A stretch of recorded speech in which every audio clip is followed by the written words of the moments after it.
ಮನೆಯಲ್ಲಿ positive energy ಹೆಚ್ಚಿಸುತ್ತದೆ. ನಮ್ಮ ಭಾರತೀಯ ಸಂಸ್ಕೃತಿಯಲ್ಲಿ ಈ ಸಸ್ಯವನ್ನು ಆಧ್ಯಾತ್ಮಿಕ ಚೈತನ್ಯದ, ದೈವಿ ಶಕ್ತಿಯ ಮತ್ತು ನೈತಿಕತೆಯ ಸಂಕೇತ ಅಂತ ಪರಿಗಣಿಸಲಾಗಿದೆ. ಇದನ್ನು ಮನೆಯಲ್ಲೇ ಹೇಗೆ ಬೆಳೆಸಬಹುದು? ಇದು ಹೀಗೆ ಒಣಗಿದ ರೂಪದಲ್ಲಿ ಉತ್ತರ ಭಾರತದಲ್ಲಿ ಹೆಚ್ಚು ಸಿಗುತ್ತೆ. ಇದನ್ನು ಒಂದು ದಿನ ನೀರಿನಲ್ಲಿ ನೆನೆ ಇಡಬೇಕು. ಇದು ಹೀಗೆ ಸಂಪೂರ್ಣ ಹಸಿರಾಗುತ್ತೆ.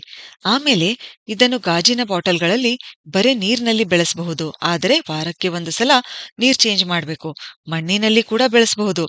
ಇದು ಮನೆಯ ವಾತಾವರಣ ಶುದ್ಧೀಕರಿಸುತ್ತದೆ.